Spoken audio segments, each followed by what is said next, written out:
கைவிடா ஒரு நாள்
அகிலத்தை ஆள்பவரே, உம்மை ஆராதனை செய்கிறோம். ஆனந்த பாக்கியமே, உம்மை ஆராதனை செய்கிறோம். அல்லேலூயா ஓசன்னா, அல்லேலூயா ஓசன்னா, அல்லேலூயா ஓசன்னா, அல்லேலூயா ஓசன்னா, அல்லேலூயா ஓசன்னா, அல்லேலூயா ஓசன்னா, அல்லேலூயா ஓசன்னா, அல்லேலூயா ஓசன்னா. மகாபரிசுத்தம் கிருபைகளுக்கு உண்டானது. இதெல்லாம் ஆசீர்வதிக்கப்பட்ட மாணவர்களுக்காக நாங்கள் நன்றி செலுத்துகிறோம். இந்த விலையேறப்பட்ட பாக்கியமான இந்த நாளிலே திருச்சபையாய் கூடி வந்து உடைய நாமத்தை மகிமைப்படுத்தி ஆண்டவரே, அப்பாவுடைய தயவுள்ள சுத்தத்தின்படி குடிக்குமாரனாகிய கிறிஸ்துவை மறைத்தோடு உயிரோடு எழுப்பப்படுகிற நல்ல கிருபைகளை நினைத்து ஆண்டவரே, நாம் உமக்கு நன்றி செலுத்துவதற்காக இந்த நாளிலும் சபையாய் கூடி உடைய நாமத்தை மகிமைப்படுத்தும்படியாய் துதிக்கும்படியாய் ஆண்டவரே இந்த இடத்துல வந்திருப்பதை கற்றுனார்கள். ஆண்டவரே, என் மீட்பர் உயிரோடு இருக்கிறார் என்று சொன்ன வசனத்தின்படியே நேற்றும் இன்றும் என்றும் ஆண்டவரை உயிரோடு இருந்து மாறாதவராய் இருக்கிற கிருபைகளுக்காக நாங்கள் நன்றி செலுத்துகிறோம். இந்த நாளில் கர்த்தருடைய வாழ்க்கையில் சில நன்மைகளை நினைத்து துதித்து பாடி ஆண்டவரை கர்த்தருடைய மகா பெரிதான கிருபையினாலும் வல்லமையினாலும் குமாரனாகிய கிறிஸ்துவை எழும்ப பண்ணி ஆண்டவரே இம்மட்டுமாய் நடத்துகிற நல்ல கிருபைகளை நினைத்து நாம் அவை துதிக்கூடதற்காக வந்திருக்கிற ஒவ்வொரு பிள்ளைகளை கர்த்தர் ஆசீர்வதிக்கிறார். பாடுகிற பாடல்கள் ஆண்டவரை கேட்க போற வசனங்கள் எல்லாம் அவற்றுடைய கர்த்தருடைய கிருபை கிடைக்கும்படியாக எனக்கு செவி கொடுத்தற்காக இந்த நல்ல வாக்கியமான நாளிலே நம்மை பாடி துதித்தமை ஆராதிக்க கிருபை வேண்டும் என்று சொல்லி செவி கொடுத்தற்காக முழுதுமாய் கர்த்தரை மறைத்துக் கொள்கிறார். சமாதானத்தின் தேவன் தாமே கூறியது கர்த்தரை ஆசீர்வதிக்கும்படியாக ஜெபிக்கிறோம். துதிக்கான மகிமையெல்லாம் உமக்கு செலுத்துகிறோம். இயேசுவின் நாமத்தில் ஜெபிக்கிறோம் எங்கள் ஜீவனுடன் நல்ல பிதாவே, ஆமென். ஹல்லேலூயா. ஆண்டவரே திருமறை இயேசுவின் நாமத்தில் யாவரையும் வாழ்த்துகிறேன். கர்த்தர் ஒவ்வொருவரையும் கர்த்தர் ஆசீர்வதிப்பாராக. ஆசீர்வதிக்கப்படுவார். மாலை வேளையிலும் கர்த்தருடைய வீழ்த்தலை குறித்து பாடி துதிக்கும்படியாய் அவரை மீட்கும்படியாய் இந்த உலகத்துக்கு வந்தார் என்பதையும் அவர் மரித்தார் ஆனால் சமாதானங்களில் உயிரோடு இருக்கிறார் என்ற வசனத்தின்படியே இன்றைக்கும் அவர் ஜீவிக்கிற தேவனாகவே வாழ்ந்து கொண்டிருக்கிறார். அல்லேலூயா. முக்கியமான காரணமே கர்த்தர் இன்றைக்கு ஜீவனோடு கூட இருக்கிறார். அல்லேலூயா. கலைகளை தட்டி கீதம் கீதம் ஜெய ஜெய கீதம் கை கொட்டி பாடிடுவோம். இயேசு ராஜன் உயிர்த்தெழுந்தார். அல்லேலூயா. ஜெயம் என்றே ஆர்ப்பரிப்போம். பாடலும் பாடி கர்த்தர் நாமத்தை மேன்மைப்படுத்துவோம். கர்த்தர் நம்மை ஆசீர்வதிப்பார்.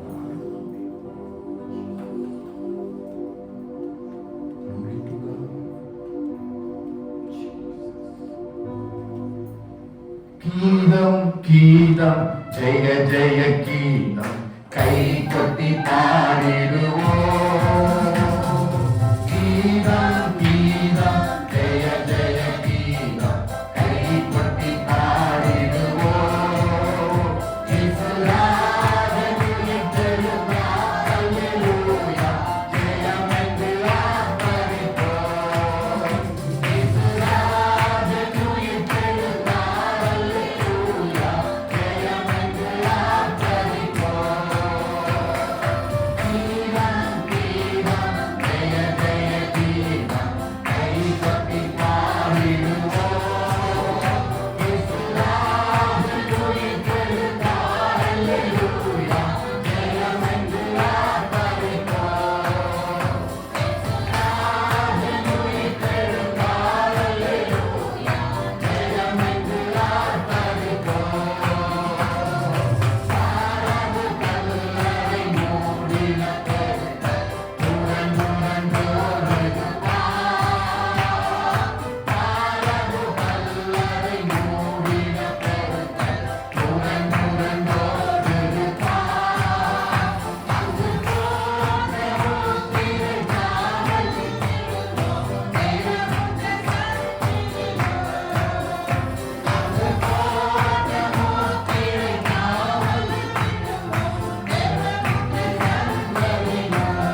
ஜெயம் என்றே ஆர்ப்பரிப்போம்.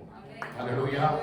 மரணமே உறங்கே, பாதாளமே ஜெயம் என்றே என்று சொன்ன தேவன் மரணத்தை ஜெயமாக விளங்கினார். அல்லேலூயா. அவர் வீழ்த்தெழுந்தவர்களால் கர்த்தர் மறுபடியுமாய் நம்ம வீழ்த்தலப்படி இருக்கிறார். நிச்சயமாய் அந்த தேவன் வரப்போகிறார். வாச நிலைகளை உயர்த்தி நடப்போம். வருகின்றார் ஜெய வீரன். வேகத்திலே வானாதிவானங்களில் தூதரோடு கூட அவர் சீக்கிரமாய் நம்மை சேர்க்கும்படி வருவார். அல்லேலூயா.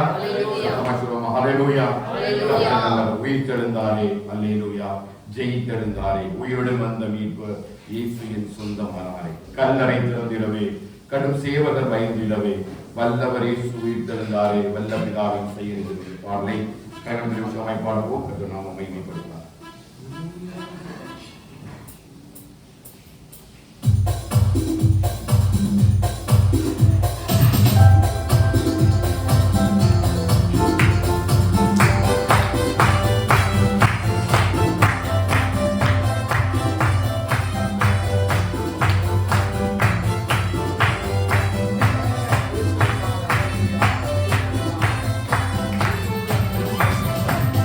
உயிர்த்தெழுந்தாரே.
வென்றார் நரகை ஜெயித்தெழுந்தார். வேதாள கணங்கள் ஓடிடவே ஓடிடவே உருகி வாடிடவே இந்த பாடலை பாடி நாமத்தை மேம்படுத்தலாம். நாம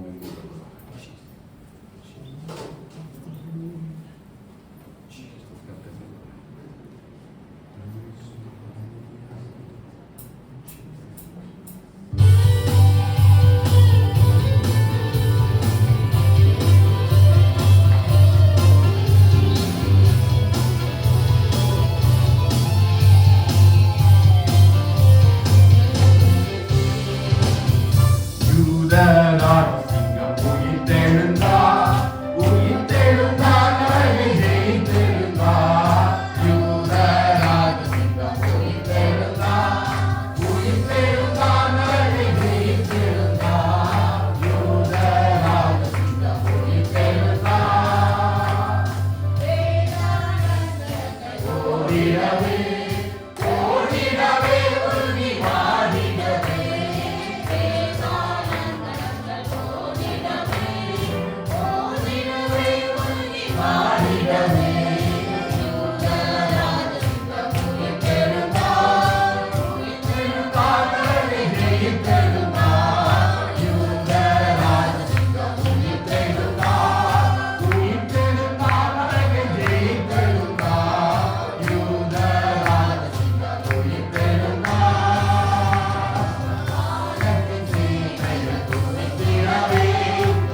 நல்ல வேலைக்காக நாங்கள் நன்றி செலுத்துவோம் ஆண்டவரே. பிரேகம் மறித்த கிறிஸ்துவில் மறிப்பது அவர் நேற்று மீண்டும் மீண்டும் மாறாதவனாய் ஜீவிக்கிற தேவனாய் அப்படியே கண்களை முடிப்பாளோ எல்லா இருதயத்தை திருப்பி ஆண்டவரே அவர் ஜீவிக்கிற தேவனாய் வானத்திலே பிதாவானுடைய வலது பாசத்தில் உட்கார்ந்து இருக்கிறார். அவருடைய கிருபை என்றைக்கும் என்றைக்கும் என்றைக்கும் என்றைக்கும் அவர் நல்லவர், அவர் கிருபை உள்ளவர், அவர் இரக்கம் உள்ளவர், தேவாதி தேவன் ராஜாதிராஜ். நன்றி சொல்லலாம். அவர் நமக்காக நம்முடைய பாடுகளுக்காக அடிக்கப்பட்டு நாம் எழுப்பும்படி அவரை பிதாவானவர் தம்முடைய மகிமையினாலே எழுப்ப பண்ணியிருக்கிறார். அவருடைய கிருபையினாலே நம்மை நடத்தி இருக்கிறார். அவர் இரக்கத்தினாலே நாம் மீட்கப்பட்டிருக்கிறோம். அவர் சர்வவல்லமையுள்ள தேவனாக நமக்கு ஆசீர்வாதமாய், கிருபை உள்ள தேவனாய், இரக்கம் உள்ள தேவனாக எல்லா மையத்திலிருந்து கர்த்தர் உங்களுக்காக எழுதியிருக்கிறார். அவர் உங்களுக்காக மரணத்தை வைத்து ஜீவனோடு கூட எழுதியிருக்கிறார். மரித்த கிறிஸ்துவின் மரிப்பதே இல்லை. எழுந்த கிறிஸ்துவின் மரிப்பதே இல்லை. எழுந்த கிறிஸ்துவின் மரிப்பதே இல்லை. கல்லறைகள் எல்லாம் திறந்திட, சங்கிலிகள் எல்லாம் திரைப்பட்டு போயிட, காவலுக்கு வைக்கப்பட்ட ரோம புத்தருடைய அடையாளங்கள் எல்லாம் சர்வங்களுடைய ஆத்மாவை வைத்தறியப்பட்டு, கல்லறை மூடின பெண்கள் அப்படியே வைத்தறியப்பட்டு ஜீவித்த கிறிஸ்துவாய் அவர் தான் தன்னுடைய சீசனுக்கு வாக்குத்தத்தம் பண்ணினபடியே கல்லையாருக்கு போதைக்கு அவர் மேலே எழுப்பினார்.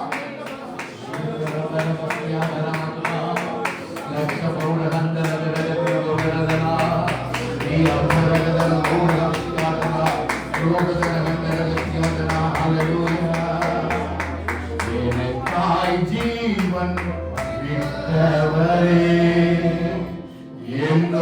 என்னோடிருக்க எழுந்தவரே, எனக்காய் ஜீவன் விட்டவரே என்னோடிருக்க எழுந்தவரே, என்னை என்றும் வழி நடத்துவாரே,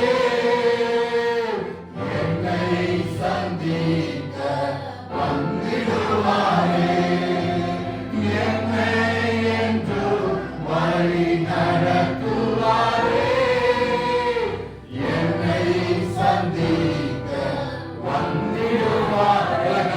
இயேசு போதுமே, இயேசு போதுமே, எனக்காக வைத்திருந்த இயேசு, எனக்காக வைத்திருந்த இயேசு, எந்த நாளிலுமே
Hallelujah, Hosanna.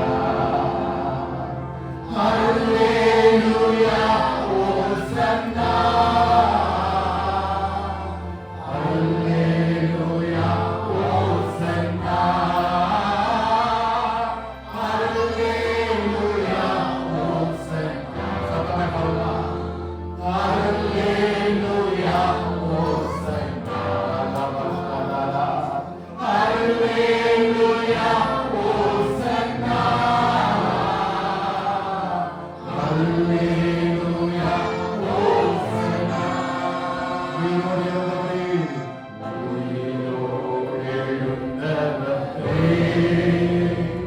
உம்மை ஆராதனை செய்கிறோம். ஜீவனின் அதிபதியே, உம்மை ஆராதனை செய்கிறோம். உயிரோடு எழுந்தவரே, உம்மை ஆராதனை செய்கிறோம்.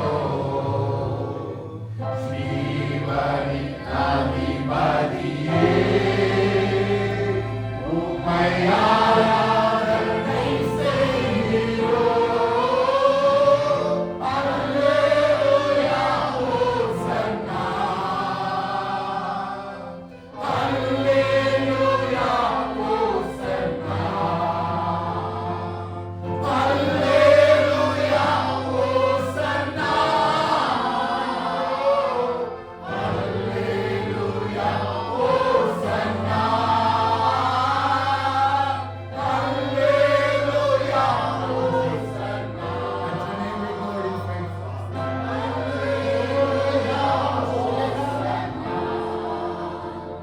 Hallelujah, Hosanna.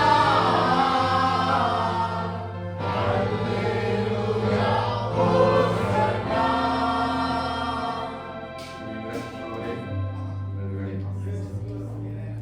மானத்தை ஜெயித்து உயிரோடு ஜீவனின் அதிபதியை நாம் உயர்த்தி மட்டுமாய் பாராட்டிகள் நல்ல கேள்விகளை பார்க்கிறேன். நாளுகளை பாடி துதித்து மகிமைப்படுத்த ஆவியர் வழியை மத்தியில் அசைபாடி கொண்டிருப்பதற்காக பரிசுத்த பிரசனத்திற்காக நன்றி.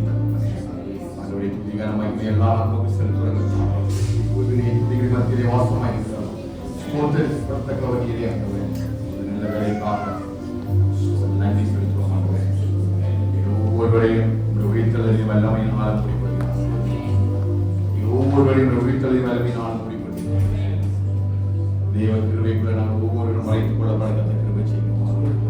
பரிசுத்த ஆவியினுடைய முழு ஆளுமை எங்களுக்குள்ள நாளிலே தாமே ஒரு விஷயங்களை ஆவியான அவசரத்துல பெரிய உயிர்த்தல் வல்லமை நிறைவாக எங்களை வழிநடத்தி அன்பிற்காக மகிமைக்காக நம்முடைய குமாரனாய் கிறிஸ்துவை உயிரோடு எழுப்பி அவரிடத்தில் நடப்பித்த அந்த பலத்த சத்துவத்திற்காக நன்றி செலுத்துகிறோம். ஆழ்த்துவோம். இயேசுவின் நாமத்தில் ஜெபிக்கிறோம் எங்கள் ஜீவனுடைய நல்ல பிதாவே. ஆமென். ஹல்லேலூயா. ஹல்லேலூயா. உட்காரலாம்.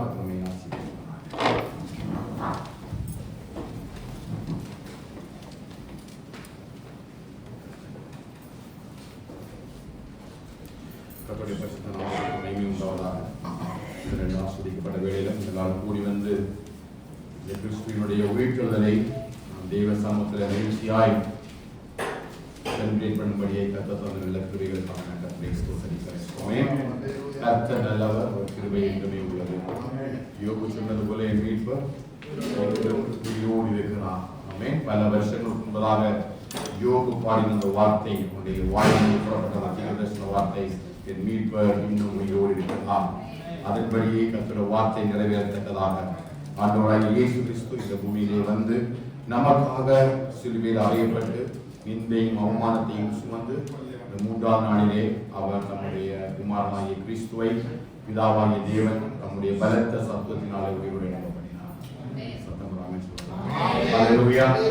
நல்ல நாள்ல தான் ஆண்டவருடைய நாமத்தை மகிமைப்படுத்தும்படியாய் துதிக்கும்படியாய் இந்த இடத்துல கூடி வந்திருக்கிறோம். கர்த்தர் நம்ம ஒவ்வொருவரையும் ஆசீர்வதிப்பாரார். இந்த நாளில இந்த உயிர்த்தெழுதலினுடைய சில வசனங்களை மட்டும் நம்ம வாசித்து நம்முடைய சமூகத்தில் தியானித்து ஜெபித்து இந்த கடந்து போவோம். கர்த்தர் நம்மை ஆசீர்வதிப்பார். ஈஸ்டர் என்றாலே நம்ம எல்லாருக்கும் ஒரு மகிழ்ச்சியான சம்பவம் தான் இல்லையா? உலகம் முழுவதும் ஒரு ஆவிக்குரிய கிறிஸ்தவராக இருந்தாலும் சரி, ஆவிக்குள்ளாக இல்லாமல் இருந்தாலும் சரி, எல்லாருக்கும் ஈஸ்டர் பெருவிழா என்பது மிகவும் மகிழ்ச்சியை தரக்கூடியதான மிகப்பெரியதான ஒரு பண்டிகை. யூதர்களுக்கு எப்படி புளிப்பில்லாத அப்ப பண்டிகை காணப்படுகிறதோ அதே போல உலகம் எங்கும் உள்ள கிறிஸ்துவை பின்பற்றுவர்களுக்கு, கிறிஸ்துவை தன் சொந்த இரட்சகராக ஏற்றிருக்கிற எல்லாருக்குமே இந்த ஈஸ்டர் என்பது மிகவும் ஒரு முக்கியமான பண்டிகை. ஏன் அப்படின்னா நம்ம எல்லாரும் என்ன விசுவாசிக்கிறோம் அப்படின்னா எங்கள் இயேசு உயிரோடு இருக்கிறார். விசுவாசிக்கிறீங்களா?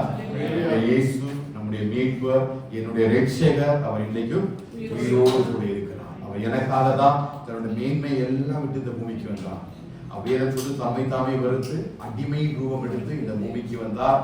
பூமிக்கு வந்தது மாத்திரமல்ல, என் நிமித்தமாய் அவமானங்களையும் நிந்தைகளையும் அவர் சகித்தார்.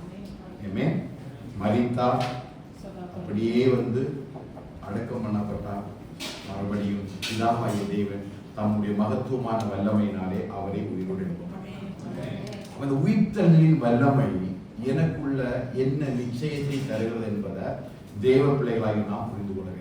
ஒரு ஆவிக்குரிய மனுஷனா உலகத்தாரை போல நம்ம எல்லா வருஷமும் இந்த ஈஸ்டர் பண்டிகை அல்லது கிறிஸ்துவனுடைய உயிர்த்தலின் நாளை நாம் அழகாக கொண்டாடி விடலாம்.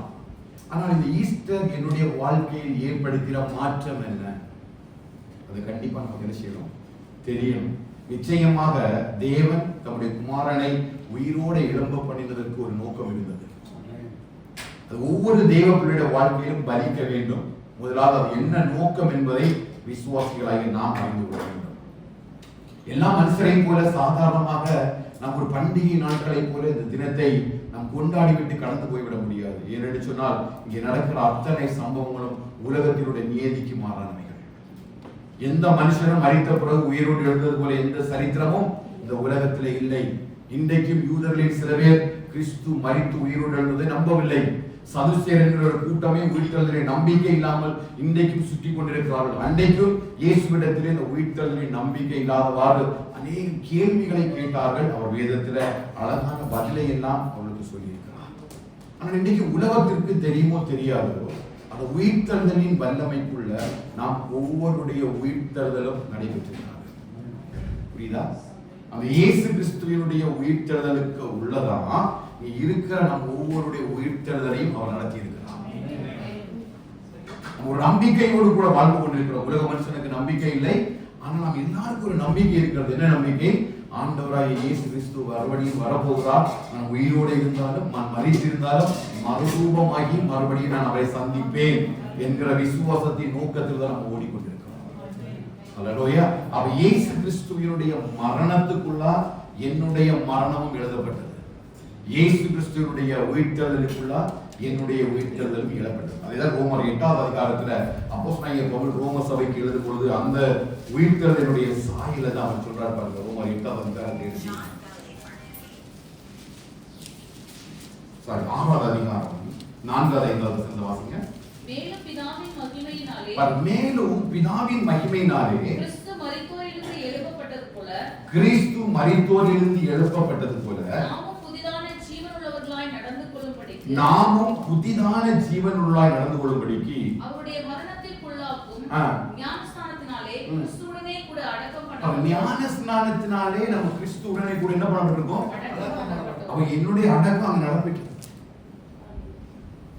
கிறிஸ்துவுடனே கூட ஒரு புதிய ஜீவன் உள்ளவனாய் நான் எழும்பும்படிக்கு அந்த ஞானஸ்நானத்தில் ஒரு அடக்கம் நடைபெற்றது இல்லையா? அது ஒரு சிம்போலிக்காக நம்ம ஞானஸ்நானத்தை எடுக்கிறோம். எதுக்கு? எனக்காக அவர் மரித்திருந்தது போல நானும் மரித்திருக்கிறேன். அதனால அவர் பிலிப்பியர் எழுதுறாரு, கிறிஸ்துவுடனே கூட நான் சிலுவையில் அறையப்பட்டிருக்கிறேன்.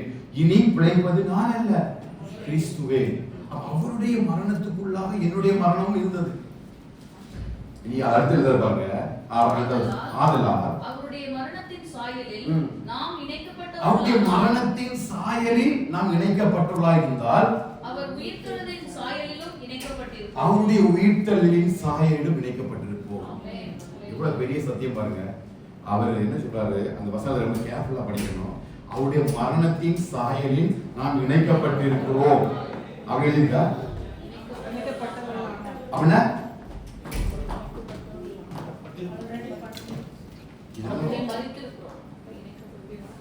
நீங்க ஞானஸ்நானம் எடுக்கிறீங்க எல்லாம் ஓகே, ஆனா உண்மையா நீ அந்த மரணத்துக்குள்ள இணைக்கப்பட்டிருக்கிறீங்க. ஆனால் புரியுதா, அந்த விசுவாசத்துல தான் இணைக்கப்பட்ட நீ எடுக்கிறா. ஆனா நிறைய பேர் ஞானஸ்நானத்துல மரணத்துக்குள்ள இணைக்கப்பட்டிருக்கிறாங்க, ஆனா உண்மையா நினைக்கப்படலையா, இன்னும் அதே பாவத்துக்குள்ளதான் ஓடிட்டு இருக்கிறாங்க.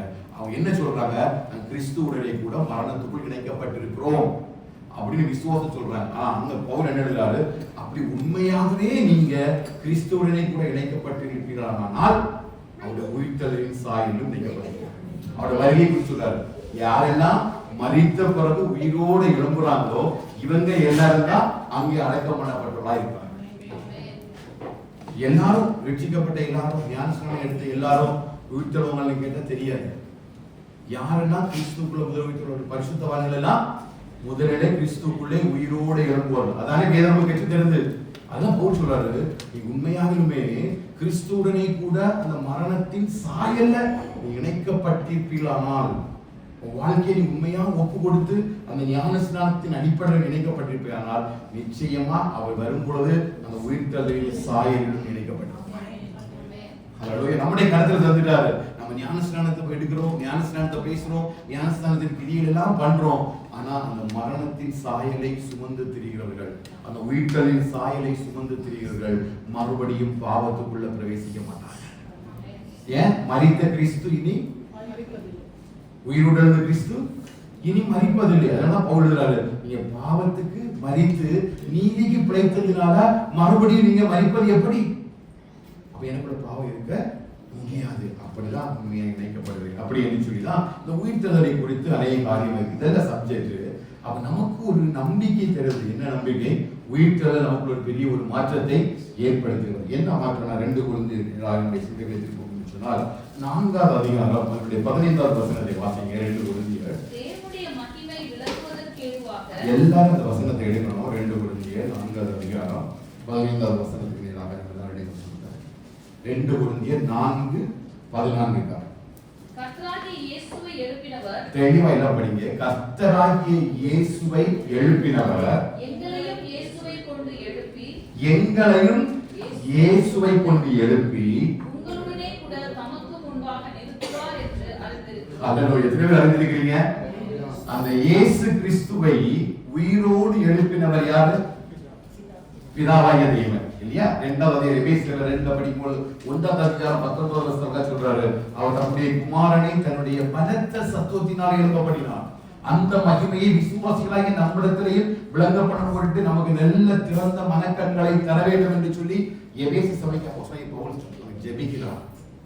என்ன காரணம் அப்படின்னா, இந்த ஈஸ்டர் எனக்கு என்ன நம்பிக்கை தருனா, எப்படி கிறிஸ்துவை உயிரோடு எழுப்பினாரோ அதை போல அவரை கொண்டு என்னையும் மறுபடியும் உயிரோட எழுப்புவார். ஹல்லேலூயா. எனக்குள்ள ஒரு நம்பிக்கையை இந்த ஈஸ்டர் விதைக்குது. அப்படின்னா நான் ஒவ்வொரு நாளும் எதை சுமந்து திரிகிறேன்னு சொன்னா, இயேசு கிறிஸ்துவின் உயிர்த்தெழுதலின் சாயலை நான் சுமந்து திரிஞ்சுட்டே இருக்கிறேன். இது உலக மனுஷனுக்கு தெரியுமோ தெரியாதோ, அவன் எதற்காக இந்த பண்டிகை நாட்கள் இவ்வளவு வெகுவாக கொண்டாடுகிறார்கள் என்று சொல்லி நமக்கு தெரியாது. ஆனா விசுவாசிகளை நமக்கு ஒரு நிச்சயம், எப்படி இயேசு கிறிஸ்துவை தம்முடைய பலத்த சத்துவத்தினால எழுப்பினாரோ அதே வல்லமையை கொண்டு மறுபடியும் கர்த்தர் நம்ம ஒவ்வொருவரையும் எழுப்புவார். அதனால எத்தனை விசுவாசிக்கிறீங்க? அவர் வரும்போது நம்ம எல்லாரையும் எழுப்ப பண்ணப்படுவோம். எல்லாரையும் கர்த்தர் மறுரூபமாக்குவார். மறுபடியும் அவர் தம்முடைய வருகையை தம்மோடு சேர்த்து கொண்டு நமக்காக நியமித்திருக்கிற அந்த தேவனுடைய ராஜ்யத்துல அவர் கொண்டு போய் சேர்ப்பதற்கு வல்லமை உள்ள தேவனாக இருக்கிறார். ஹல்லேலூயா. இதைதான் அப்போஸ்தலனாகிய பவுல் அந்த 1வது அதிகாரத்துல எபேசு சபைக்கு ஒரு ஜெபத்தை வைக்கிறார் பாருங்க. 1வது அதிகாரம் எபேசியர் 1வது அதிகாரம் 19வது வசனத்தை வாசிக்கிறீங்க. தாம் கிறிஸ்துவை மரித்தோரிலிருந்து எழுப்பி அவரிடத்தில் நடப்பித்த பலத்த சத்துவத்தின் வல்லமைப்படியே விசுவாசிக்கிறவர்களாகிய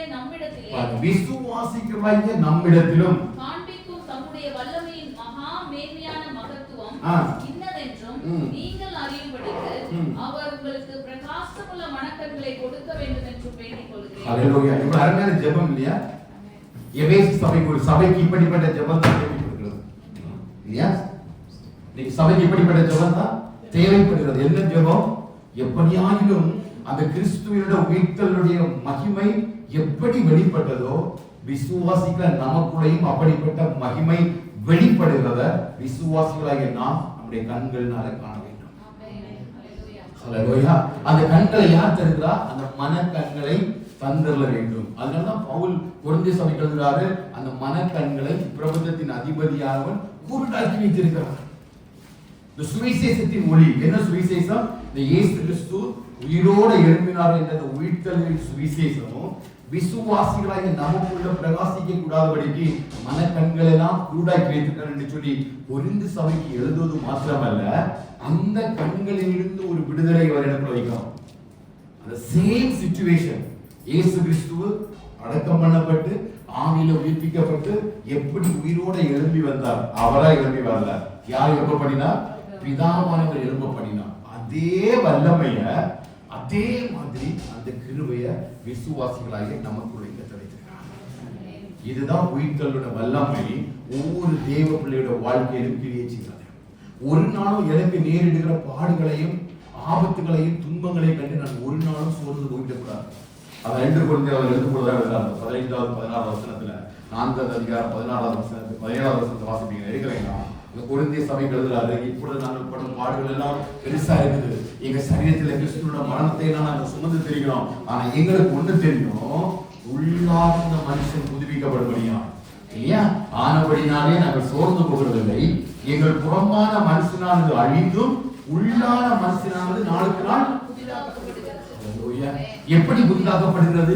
ஒவ்வொரு நாளும் இந்த கிறிஸ்துவின் உயிர்த்தெழுந்த வல்லமை எங்கள் சரீரங்களில் கிரியை செய்தா வெளிப்புறமான மனுஷனை ஒவ்வொரு நாள் என்ன செய்யறார்? அழித்து கொண்டிருக்கிறார். அதனாலதான் நம்முடைய ஆவியையும் ஆத்துமாவையும் மனுஷன் 3 விதமாக உருவாக்கப்பட்டிருக்கிறார். சரீரம், ஆவி, ஆத்துமா. இந்த சரீரம் மண்ணுக்கு போயிடும், இந்த ஆவி பிதாவிடத்துல போகும், இந்த ஆத்துமா நித்திய ஜீவனுக்குள்ள பிரவேசிக்கும். அப்ப இந்த ஆத்துமாவில அந்த உள்ளான மனுஷனானவன் ஆத்துமா என்று சொல்லி அழைக்கப்படுகிறான். நம்ம இருதயம் என்று சொல்கிறோம், உள்ளிந்திரியம் என்று சொல்றோம், மனசுன்னு சொல்றோம், மனசாட்சின்னு சொல்றோம். இதுதான் நம்ம ஆத்துமா, சோல் என்று சொல்லி அழைக்கிறோம் இல்லையா? இந்த ஆத்துமாவில ஒரு பெரிய ஒரு வளர்ச்சி வரக்கூடாத அளவிற்கு இன்னைக்கு சத்துரு எவ்வளவு கிரியை செய்யணுமோ அவ்வளவு கிரியை செய்யலாம். எப்படின்னா பவுலுடைய வாழ்க்கையின் அனுபவத்தில் அவர் எழுதுறாரு, எங்களை சுற்றி பாடுகளும் மரணங்களும் நிந்தைகளும் அவமானங்களும் தான் நடைபெறுவது என்பது எங்களுக்கு தெரியும். ஆனாலும் நாங்கள் சோர்ந்து போவதில்லை. ஏன் அப்படின்னா ஒவ்வொரு நாளும் என்ன பண்ண, புறம்பான மனுஷன் அழிந்து உள்ளான மனுஷன் நாளுக்கு நாள் புதிதாக்கப்படுகிறார். ஒவ்வொரு நாளும் நம்ம உள்ளான மனுஷன் எந்த அளவுக்கு புதிதாக்கப்படுகிறான் என்பதை உணர்த்துவதுதான் இந்த உயிர்த்தெழுதல் வல்லமை. எப்பக்கம் நெருக்கப்பட்டும் நாங்கள் ஒடுங்கி போவதில்லை. காரணம் என்னன்னா, எங்களுக்கு வெளிப்புறமான மனுஷனை பற்றி ஒரு நாள் கவலை இல்லை. அதனால அப்போஸ்தலன் பவுலானாலும் சரி, பேதுரு வரலாறு, உங்களுக்கு புறம்பான அலங்கரிப்பு உங்களுக்கு அலங்காரமா இல்லாமல் உங்களுடைய இருதயத்துல நல்ல நன்மையும் சுத்தமும் அப்படிப்பட்ட அலங்கரிப்பை நீங்கள் அலங்கரித்துக் கொள்ளுங்கள் என்று எழுதுவதற்கு காரணமே, இந்த புறம்பான மனுஷன் ஒரு நாள் அழிந்து போவான், ஆனால் அழியாத இந்த உள்ளான மனுஷனை உயிர்ப்பிக்கும்படிதான் கர்த்தர் உயிரோடு வருகிறார். வேதம் சொன்னபடி பாவம் செய்கிற ஆத்துமா சாகும். அந்த சாவு வராதபடிக்கு அந்த ஆத்துமாவுக்கு பெரிய கிருபையை கொண்டு வந்து ஆண்டவராகிய இயேசு கிறிஸ்துவினுடைய அந்த உயிர்த்தெழுதலுடைய வல்லமை. ஒவ்வொரு நாளும் இந்த உயிர்த்தெழுந்த வல்லமை எனக்குள்ள எப்படி கிரியை செய்யுதுன்னா, என் உள்ளான மனுஷனை புதிதாக்கி கொண்டே இருக்கிறது. அந்த உயிர்த்தெழுந்த வல்லமை ஒவ்வொரு நாளும் எனக்குள்ள நம்பிக்கையை தருது, விசுவாசத்தை தருது, கிருபையை தருது, எல்லா விதமான இரக்கங்களையும் தந்து, எந்த அளவிற்கு நான் புறம்பான மனுஷன் எழும்புவதற்கு பிரயாசப்படுகிறேனோ அந்த அளவிற்கு உள்ளான மனுஷனாகிய ஆத்துமாவுடைய வளர்ச்சிக்கும் நான் பாடுபடுகிறேன். அல்லேலூயா. அதனால எபேசியர் 3வது அதிகாரத்தில் வருவீர்கள் என்று சொன்னால் 14வது வசனத்தை வாசியுங்கள். எபேசிய சபைக்கு வருகிற காரியத்தை பாருங்கள். இது கிறிஸ்துவை கொண்டு எல்லாவற்றையும் சிருஷ்டித்த 116 நீங்கள் அவருடைய ஆவியினாலே உள்ளான மனுஷனில் வல்லமையாய் பலப்படவும். ஒரு சபைக்கு 2வது ஜெபம். முதல் ஜெபம் என்ன பண்ணாரு? 1:19 அந்த உயிரோடு எழுந்த அந்த கிறிஸ்துவின் வல்லமை எப்படி கிறிஸ்துவுக்குள்ள பலன் செய்ததோ அப்படியே நமக்குள்ளே பலன் செய்வதற்கு பிரகாசம் உள்ள மனக்கண்கள்.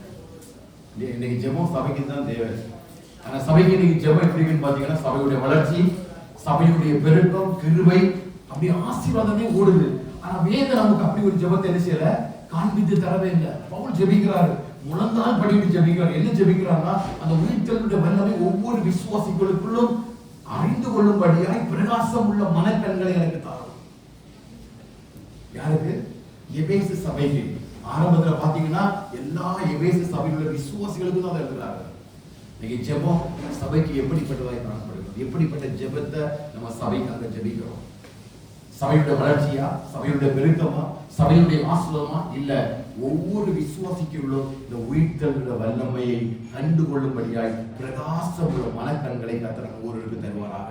நாம் தான் ஜெபிக்கிற சபைக்காக ஒவ்வொரு நாளும் அந்த உயிர்த்தெழுந்த வல்லமை உங்களுக்குள்ள கிரியை செய்கின்றோம். மாம்சம் புறம்பான மனுஷன் ஒடுக்கப்படும் பொழுது அந்த உள்ளான மனுஷன் நாளுக்கு நாள் உயிர்த்தெழுதலின் வல்லமையினால புதிதாக்கப்படுவாராக. ஹல்லேலூயா. ஒவ்வொரு நாளும் சொல்லுங்க, வாழ்க்கையில அந்த உயிர்த்தெழுதலின் வல்லமை ஒருவேளை புறம்பான மனுஷனுக்குள்ள நெருக்கத்தை உண்டு பண்ணாலும் இந்த நெருக்கங்கள் எல்லாம் இனி சோர்ந்து போகப்படுகிறதே இல்லை. அந்த நெருக்கங்கள் மத்தியில் உள்ளான மனுஷனை கர்த்தர் புதிதாக்குவார். ஹல்லேலூயா. அப்பதானே எழும்ப முடியும், அப்பதானே ஓட முடியும். இவைகள் ஒன்றும் என்ன அழித்து போட முடியாது. இரண்டாவது ஜெபம் என்ன பண்றாருன்னா, இந்த உள்ளான மனுஷர்கள், அந்த வசனத்தை 14 15 வசனத்தை வாசிங்க. 14 வாசிங்க. இது நிமித்தம் பரலோகத்திலும் பூலோகத்திலும் உள்ள முழு குடும்பத்துக்கும் நாம காரணராகிய நம்முடைய கர்த்தராகிய இயேசு கிறிஸ்துவினுடைய பிதாவை நோக்கி அந்த அப்போஸ்தலன் பவுல் ஒரு சபைக்கு வேண்டி ஜெபிக்கும் பொழுது சொல்றாரு, அந்த பிதாவை நோக்கி நாம் முழங்கால் படியிட்டு ஜெபிக்கிற ஜெபத்தினுடைய முதல் வார்த்தை என்னது? நீங்கள் அவருடைய ஆவியினாலே உள்ளான மனுஷனில். முதல்ல ஃபர்ஸ்ட் பாயிண்ட் 6 அடிக்கிறார். ஒரு சபைக்கு என்ன தேவை அப்படின்னா, சபையினுடைய ஒவ்வொரு விசுவாசியும் உள்ளான மனுஷன் பலப்படும். That's a transformation.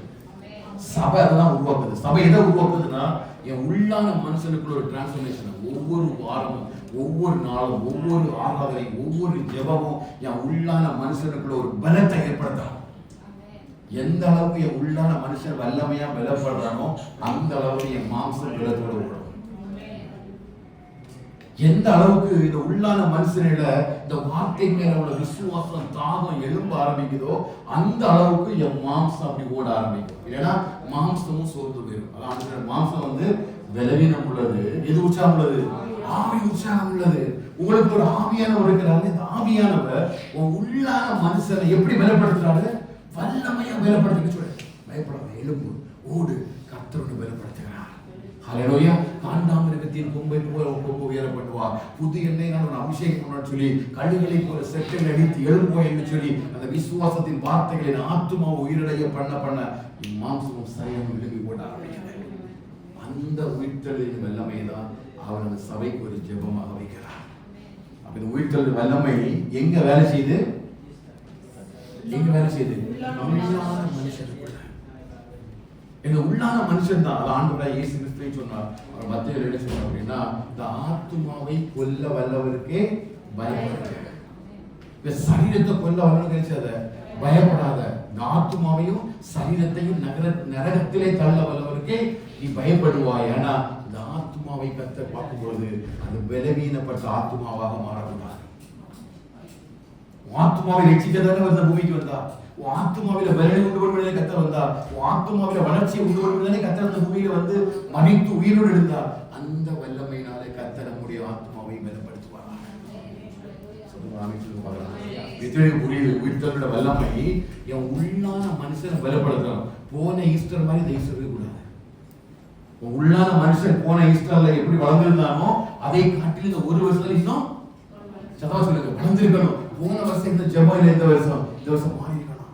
போன வருஷம் உபவாசம், இந்த வருஷம் மாறி இருக்கணும். போன வருஷம் பைபிள் ரீடிங்ல இந்த வருஷம் மாறி இருக்கணும். ஏன்னா ஒவ்வொரு வருஷத்திலையும் இந்த உயிர்த்தலுடைய வல்லமை எனக்குள்ள கிரியை செய்து என்ற உள்ளார்ந்த மனுஷனை புதிதாக்கி கொண்டே இருக்கிறது. பிள்ளைகள் சின்ன பிள்ளைகளாக வளர்றாங்க, படிக்கிறாங்க, ஸ்கூலுக்கு போறாங்க. அவருடைய ஒவ்வொரு வளர்ச்சி நம்ம கண்ணுக்குமா இருக்குதா இல்லையா? மழலை பேச்சில இருந்து ஆரம்பித்து நமக்கு எதிராக பேசுகிற பேச்சு வரையிலும் நம்முடைய சிந்தனை வந்து கொண்டே இருக்கிறது. அப்போ ஆவியிலே பிறந்த நம்ம ஒவ்வொருவரையும் கற்று பார்க்கிறார். அந்த உயிர்த்தல் வல்லமையை வச்சு இந்த உள்ளான மனுஷன் நம்ம புதுப்பிக்க படித்துக் கொள்ளணும். என்னையெல்லாம் பலவீனம் உன்னை தாக்கி ஆத்மாவை சோர்வடை பண்ணதோ நீ சொல்லணும், எப்பக்கம் நெருக்கப்பட்டு நான் ஒடுங்கி போவதில்லை. அந்த ஆத்மாவில கர்த்தர் உயிர்த்தல் வல்லமை வச்சிருக்கிறார். அவர் எழுந்ததுனால கர்த்தர் கண்டிப்பா என்னை எழும்ப பண்ணுவார். இதுதான் ஒரு தெய்வ பிள்ளைகளுடைய மிகப்பெரியதான ஒரு ஜெபம். இந்த ஜெபத்தை வேற யாரும், இவன் சீசன் கூட பண்ணல, பேதுரு கூட பண்ணல, வேற எந்த தெய்வ மனுஷன் எந்த சபைக்குமே பண்ணல. இவன் ஒரு சபைக்கு பிரேயர் ரிக்வெஸ்ட் கொடுத்தா என்ன எழுதி கொடுப்போம்? நமக்கு என்னெல்லாம் தேவையோ அதான் எழுதி கொடுப்போம். யாராவது எனக்காக ஜெபிக்க ப்ரே பண்ணுங்க, நிறைய வேதம் வாசிக்கணும்னு ப்ரே பண்ணிக்கிங்க, நான் என்ன உபவாசம் இருக்கணும் ப்ரே பண்ணிக்கிங்க, ஏன்னா அதிகமாக ஆண்டோட தேடணும் ப்ரே பண்ணிக்கிறீங்க. யாருமே ப்ரேயர் ரிக்வெஸ்ட் செய்ய மாட்டாங்க, எழுத மாட்டாங்க. நம்முடைய இச்சைகளை செலவழிக்க தான் நம்ம ப்ரேயர் ரிக்வெஸ்ட் எழுதுவோம். ஆனால் பவுல் ஒரு சபைக்கு முழங்கால் பண்ணிட்டு ஜெபிக்கிறாரு. இந்த சபையில் உள்ள ஜனங்கள் எல்லாம் உள்ளான மனுஷனை பலப்படுவாங்க. ஏன்னா பவுலுக்கு தெரியும், இந்த உள்ளான மனுஷன்ல பலப்படுறாங்கன்னா இவங்க மாம்சத்தை சத்துருவால தொடவே முடியாது. ஹல்லேலூயா. எவ்வளவு பெரிய கிருபை பாருங்க. ரெண்டாவது பாருங்க, 1 பேதுரு 1வது கட்டளை அப்படின்னா இந்த வீட்டில் வர இன்னும் சில காரியங்களை நம்ம கொடுக்கு. 1 பேதுரு 1வது அதிகாரம் 4வது வசனத்தை வாசிக்கிறோமா? அவர் இயேசு கிறிஸ்து மரித்தோரிலிருந்து எழுந்ததினாலே அழியாததும் மாசற்றதும் வாடாததுமான சுதந்திரத்துக்கு ஏதுவாக ஜீவனுள்ள நம்பிக்கை உண்டாகும்படி நமது மிகுந்த இரக்கத்தின்படியே மறுபடியும் ஜெனிப்பித்தார். இயேசு கிறிஸ்து மரித்தோரிலிருந்து உயிர்த்தெழுந்ததினால நமக்கு ஒரு சுதந்திரம் இருக்கலாம். என்ன சுதந்திரம்? புத்திர சுதந்திரம். ஒரு சுதந்திரத்தை ஆண்டவர் நமக்கு வச்சிருக்கிறார். அது எப்படிப்பட்டது? மாசற்றது, அழியாததும் வாடாததுமாகிய ஒரு சுதந்திரம் இந்த உயிர்த்தெழுதல் மூலமா நம்ம ஒருவருக்குள்ள கிடைத்திருக்கு.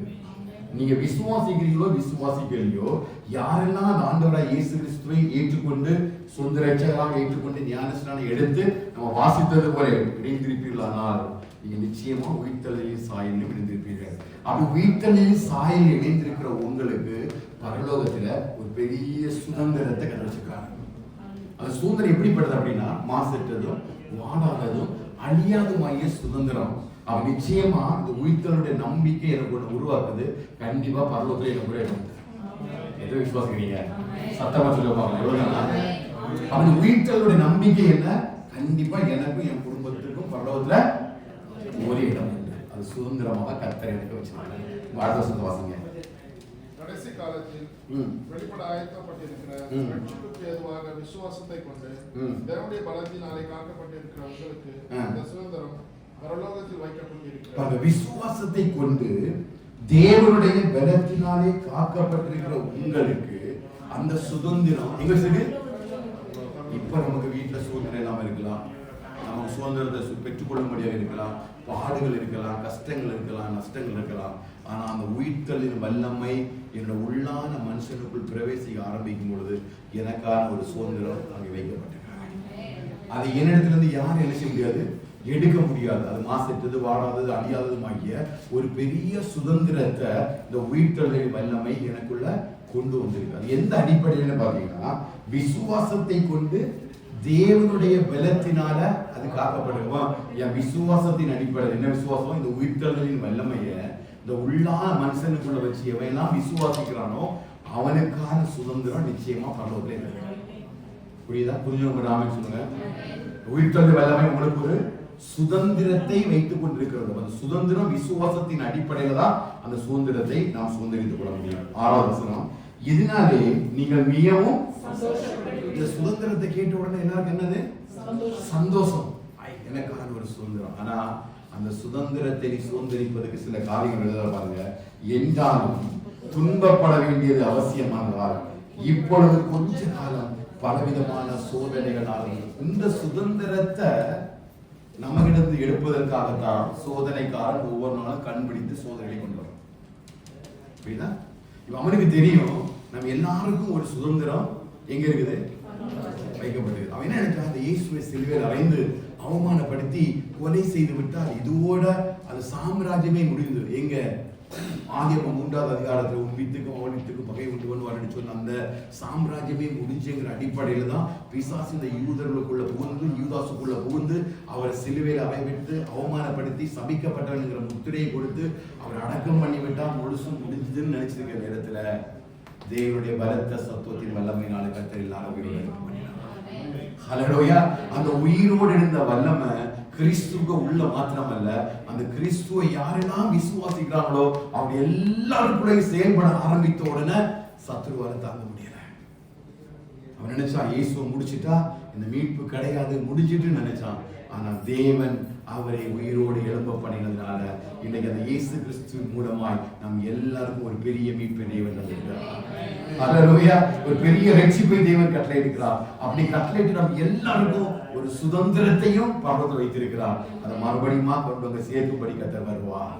அந்த சுதந்திரத்தை அவன் எடுப்பதற்காக தான் சில சோதனைகளை கொண்டு வந்து நம்முடைய மாம்சத்தை அழிக்க நினைக்கிறான். மாம்சத்தை அழிக்கும் பொழுது உள்ளான மனுஷனை பலவீனப்படுத்தி விடலாம்னு நினைக்கிறான்.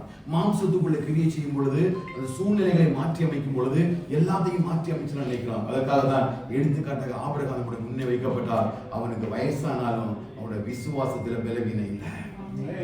எவ்வளவு மேன்மையான காரியம் இல்லையா? வயசாட்சி, சூழ்நிலை இல்ல, குழந்தை பிறக்காது, வாக்குத்தத்தை நிறைவேறாது, ஒண்ணுமே இல்லை.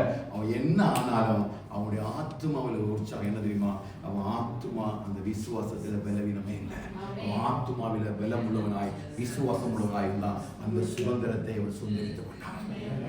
அதற்காக தான் கர்த்தர் நமக்காக அப்படிப்பட்ட பெரிய கிருபை தந்திருக்கிறார். நமக்கான சுதந்திரம் அளிக்கப்பட்டிருக்கிற ஒவ்வொரு நாளும் ஒரு வாழ்க்கையில் அந்த உள்ளார்ந்த மனிதன், புறம்பான மனிதனுக்கு எந்த அளவுக்கு நம்ம அலங்காரம் கொடுக்கிறோமோ, நல்ல தலைவரிச்சு நல்லா எடுத்து எல்லாத்தையும் எவ்வளவு அலங்காரம் வைக்கிறோமோ, அதே போல தேவன் பரலோகத்திலிருந்து நம் உள்ளான மனுஷனை ஒவ்வொரு நாளும் பார்க்கிறார். அந்த உள்ளான மனுஷனுடைய அலங்கரிப்பாக தான் நம்முடைய குமாரனாகிய கிறிஸ்துவை சிலுவையில் அறைய கொடுத்தார். அவ்வளவு சாபங்களையும் அவமானங்களையும் நிந்தைகளையும் சுமர பண்ணி பாவங்களினாலும் அக்கிரமங்களினாலும் பாவத்தின் அடிமைத்தனத்தில் இருந்த என் ஆத்துமாவை, என் உள்ளார்ந்த மனுஷனை நித்திய ஜீவனுக்குள்ள கொண்டு பிரவேசிக்கப்படும்படிதான் நம்முடைய குமாரனை அவர் அவ்வளவு நிந்தைக்கு அவமானத்துக்கு கொடுத்தார். அல்லேலூயா. உள்ளார்ந்த மனுஷனை பற்றி உணர்வடைய செய்யக்கூடிய நாள் தான் இந்த ஈஸ்டர். புரிஞ்சவங்கள்ட்ட அமைச்சு சொல்லுங்க. கவனமா கேட்குறீங்க, புரியுதான்னு தெரியல. கர்த்தர் சொன்ன வார்த்தையை நான் சொல்லிட்டு இருக்கிறேன். இந்த உள்ளார்ந்த மனுஷனை பற்றி ஒரு நாளாவது நம்ம நினைக்கணும்னா இந்த ஈஸ்டர் வச்சிருக்கோம். இதை பற்றி யாரும் நினைச்ச மாட்டாங்க, யோசிக்க மாட்டாங்க, செலிப்ரேஷன்லேயே போயிடும். இன்றைக்காவது சமாதானத்துக்கு ஏற்றவைகளை செய்தால் நலமா இருக்கும். இன்றைக்காவது உள்ளார்ந்த மனுஷனை பற்றி சிந்தனை உள்ளவனாய் நீ வாழ்ந்தால் நலமா இருக்கும். நிச்சயமா அந்த நித்திய ஜீவனாகிய சுதந்திரத்தை சுதந்திரித்துக் கொள்வதற்கு கர்த்தர் நமக்கு கிருபை செய்வார். ஒரே ஒரு வசனத்தை மட்டும் வாசகம் முடிக்க பாருங்க. 21 அதிகாரம் 21 வசனத்தை வாசிக்கலாம். நம்பிக்கை தேவனே இருக்கும்படி அவரை மரித்தோரில் இருந்து எழுப்பி அவருக்கு மகிமையை கொடுத்தார். ஹல்லேலூயா. பாருங்க, அந்த விசுவாசமும் நம்பிக்கையும் யார் மேல? தேவன் மேல இருக்கும்படிதான் அவரை எழுப்பி அந்த மகிமையை அவருக்கு கொடுத்தார். என்ன தெரியுமா? அந்த உள்ளார்ந்த மனுஷனுடைய அந்த விசுவாசமும் நம்பிக்கையும் பிதாவாகிய தேவனிடத்தில் இருக்கும்படிதான் கிறிஸ்து உயிரோடு இருக்கிறார். ஹல்லேலூயா. உள்ளார்ந்த மனுஷனுடைய விசுவாசமும் நம்பிக்கை எவ்வளவு பெரிய இருக்கு நம்ம கால்குலேட் பண்ணணும். நான் என்னைக்கு ஞானஸ்நானம் எடுத்தனோ அன்றைக்கு என் உள்ளார்ந்த மனுஷனுக்கு வயது 1. எத்தனை வருஷம் வளர்ந்துருக்கணும் பாருங்க. அப்போ 5 வருஷம்னா 5 வயசுக்கு ஏற்ற அந்த வளர்ச்சி எங்கிட்ட இருக்கணும். இல்லைன்னா நம்ம யாரு? ஆர்டிஸ்ட் பிள்ளைகள். ஆர்டிஸ்ட் தானே ஒரு மாதிரி கிராப் பண்ணிட்டு இருக்கு இல்லையா? அவன் ஆவிக்குரிய ஆர்டிஸ்ட் நமக்கு இருக்கிறாங்க. ஒவ்வொரு நாளும் அந்த உயிர்த்தல் வல்லமை எனக்குள்ள கிரியை செய்ய என் உள்ளார்ந்த மனுஷன் நம்பிக்கையிலும் விசுவாசத்திலையும் வளர ஆரம்பிக்கிறான். அதனால அந்த 5 சொல்றாரு, அந்த விசுவாசத்தை கொண்டுதான் சுதந்திரம் பாதுகாக்கப்பட்டிருக்கிறது. நீ எந்த அளவுக்கு விசுவாசத்தை வச்சிருக்கிறியோ அந்த விசுவாசத்தின் அளவுக்கு தான் நீ அந்த சுதந்திரத்தையும் தேவன் நமக்காக வைத்திருக்கிற அந்த ஜீவ கிரீடத்தையும் நாம் சுதந்திரித்துக் கொள்ள முடியும். ஏமே உள்ளார்ந்த மனுஷன் நாளுக்கு நாள் நம்மிடத்தில் ஒரு நாள் வளர்ச்சி அடையட்டும். இந்த ஈஸ்டர் பெருநாள்ல, இந்த உயிர்த்தெழுந்த நாள்ல ஒரு விசை கூட உள்ளார்ந்த மனுஷன் நமக்குள்ள இடம் போனாங்க. உள்ளார்ந்த மனுஷன் ஒரு விசை கூட நம்ம சோதித்து பார்க்கலாம். எந்த அளவுக்கு அவனோட வளர்ச்சி இருக்குன்னு பாருங்க. அவன் எழும்பி இருக்கிறானா, அவன் கண்ணு வந்து இருக்குதா, சுவாசம் விடுறானா, பேசுறானா, நடக்கிறானா, எழும்புறானா அப்படின்னு ஆலோசித்து பாருங்க. நிச்சயமா இந்த உயிர்த்தெழுந்த நாளிலே மறுபடியும் என் உள்ளார்ந்த மனுஷனாய் இந்த ஆத்மாவை கர்த்தர் எழுப்பி நடக்கப்படும். அப்படி இளமணிக்கலாம் தெய்வ சமூகத்தில் அப்படி ஒரு நிமிஷம் ஒரு தெய்வ சமூகத்தில் நம்ம அறிக்கையிட்டு அப்படி நம்ம ஜெபித்து முடிக்கலாம். கர்த்தர் நம்மை ஆசீர்வதிப்பார். ஒரு நிமிடம் கரெக்டாக நான் 4 நிமிஷத்தை முடிச்சுவேன். நீங்கள் சோதித்து பாருங்க. எத்தனை வருஷமா இந்த உள்ளார்ந்த மனுஷனை நம்ம தூக்கிட்டே இருக்கோம். நமக்காக சிலுவையில் அறையப்பட்டோம், சிலுவையில் எனக்காக அறையப்பட்டோம், அவமானங்களையும் நிந்தைகளையும் சுமந்த என் உள்ளார்ந்த மனுஷனை என் வாழ்க்கையில நல்ல ஒரு விடுதலை கொண்டு வரும்படியாக தான் கர்த்தருடைய ஆவியானவர் சொன்ன வார்த்தையை தான் பேசுறேன். நம்ம செலிப்ரேஷன் முக்கியம்தான். ஆனா ஒரு உலகம் முழுவதையும் ஆதாயப்படுத்திக் கொள்வார், தன் ஆத்துமாவை நஷ்டப்படுத்தினார். அவனுக்கு லாபம். எத்தனை வருஷம் உயிரோடு இருக்கிறோம், அத்தனை வருஷமும் நம்ம அப்படியே செலிப்ரேஷன் பண்ணிட்டு போயிருக்கலாம்.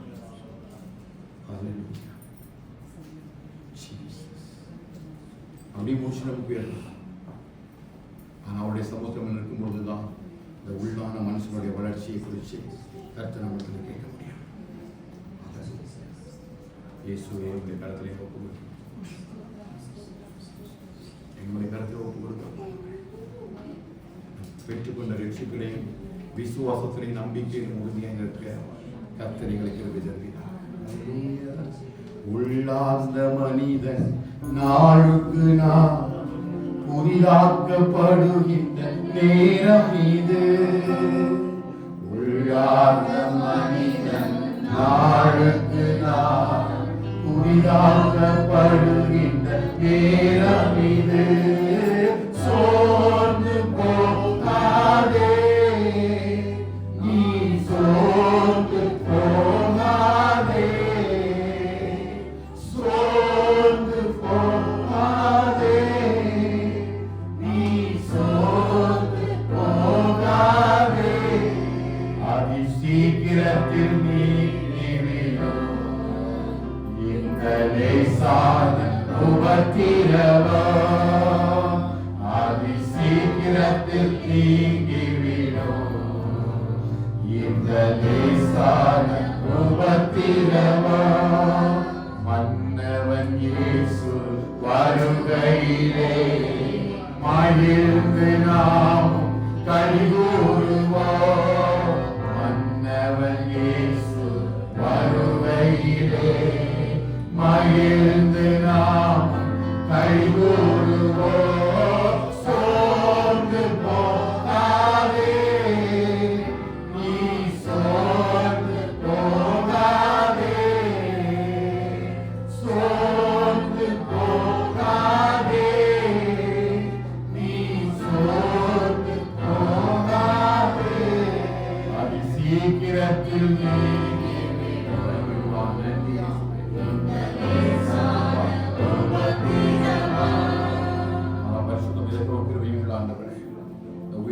மூலமாய் எங்களுக்குள்ள உள்ளார்ந்த மனுஷனுக்குள்ள ஒரு பலத்தை உண்டு பண்ணும்படியாக மரணத்துக்கு அழிவுக்கு நேராய் போய்கொண்டு நீங்கள் ஆத்மாக்களை எல்லாம் விடுவித்து அந்த ஒரு நித்திய ஜீவனுக்குள்ள பிரவேசிக்கத்தக்கதாக உள்ளார்ந்த மனுஷனுக்குள்ள ஒரு பலத்தை உண்டு பண்ணுகிறது நாளில் ஆண்டவரே. ஒவ்வொரு இடமாற்றம் உள்ளான மனுஷன்ல வல்லமையாய் பலப்படுவதற்கும் ஆண்டவரே, பரலோகத்தில் வைக்கப்பட்ட சுதந்திரத்தை சுதந்திரித்துக் கொள்வதற்கும் ஆண்டவரே, எங்களோட நம்பிக்கை ஆண்டவரே விசுவாசமும் தேவன் மேலே இருக்கும்படி குமாரனாகிய கிறிஸ்துவின் உயிரோடு எழுப்பப்படி ஆண்டவரே, அந்த நம்பிக்கை விசுவாசத்தை உள்ளார்ந்த மனிதனுக்குள்ள எழுப்பப்பட்டுகிறார்களா. நீங்கள் சபைக்காக நாங்கள் ஜெபிக்கிறோம் ஆண்டவரே.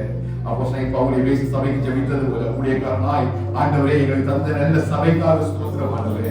எப்படி பிதாவாகிய தேவன் குமாரனாகிய கிறிஸ்துவிடத்தில் நடப்பித்த அந்த வல்லமையின்படி ஆண்டவரே விசுவாசிக்கிற உங்களுக்குள்ள நடக்கட்ட வேண்டும் என்று சொல்லி பிரகாசமுள்ள மனக்கண்களை கொடுத்தள்ள வேண்டும் என்று சொல்லி எபேசு சபைக்கு வேண்டிக் கொண்டது போல ஆண்டவரே எஸ்தாஸ் பெண்டிகோஸ்தல் தமிழ் சபையிலும் அப்படிப்பட்ட பிரகாசமுள்ள மனக்கண்களை எங்கள் குடும்பம் ஒவ்வொருவருக்கும் தருவீராக. ஆண்டவரே உள்ளான மனுஷன்ல வல்லமையாய் பலப்படுவதற்கு வேண்டிக் கொண்டது போல எங்க சபையோட ஒவ்வொரு குடும்பமும் உள்ளார்ந்த மனிதனுக்குள்ள கொடுக்கப்பட்ட ஆவியை நாளுக்கு நாள் வல்லமையில பலப்பட ஆண்டவரே இந்த நல்ல உயிர்த்தலின் வல்லமை நாளிலே ஒவ்வொரு குடும்பத்தையும் அப்படிப்பட்ட ஆவிக்குரிய நன்மைகளை சுதந்திரித்துக் கொள்ள ஒவ்வொரு பிள்ளைகளுக்கு ஆசிரியர்களாக நாட்கள் பெரிய கிருபை தந்தி மட்டுமா இந்த இடத்துல கூடி வந்து அவைய தேவலா சந்தித்து போய் துதிக்கும்படி அந்த கிருபைகளுக்காக ஸ்தோத்திரம் வர முடியாமல் ஆண்டவரை தொட்டி நிமித்தமாய் இருக்கிற ஒவ்வொருவரை நினைவுகளுக்கு ஜெபிக்கிறோம். அவளுக்கு ஆசுவமாக இருக்கட்டும். இயேசுவின் நாமத்தில் உள்ளார்ந்த மனிதனுடைய ஆசுவத்தை அவளுக்கு நாங்கள் கொடுக்கிறோம் எல்லாம் நம்முடைய கிருபைகளை தங்கி இருக்கிறதுக்காக ஸ்தோத்திரங்க. ஆசுவதிக்கிறாக அந்த விளையாட்டுகளுக்காக ஸ்தோத்திரம். சகல துதிக்கிற மகிமையெல்லாம் எங்கள் இயேசு ஒருவருக்கே செலுத்துகிறோம். இயேசுவின் நாமத்தில் ஜெபிக்கிறோம் எங்கள் ஜீவனுள்ள நல்ல பிதாவே, ஆமென். எல்லாரும் சொல்லுவோமா? என் ஆத்துமாவே என் முழு உள்ளமே சாமி ஆத்மாவே ஆசீர்வாதங்களுடைய கர்த்தராகிய இயேசு கிறிஸ்துவின் பிதாவாகிய தேவனுடைய பரிசுத்தவான்களை மீண்டும் இந்த ஸ்வார்த்தங்களில் மாண்டவராகிய இயேசு கிறிஸ்துவின் சகல பரிசுத்தவான்களோடும் சபையோடும் நம் அனைவரும் தங்கியிருப்பதாக. ஆமென், ஆமென். ஹல்லேலூயா, ஹல்லேலூயா, ஹல்லேலூயா. கர்த்தர் ஆசீர்வதிப்பாராக. சிலுவை சுமந்து இயேசுவின் பின் சிரித்த முகமாய் சென்றிடு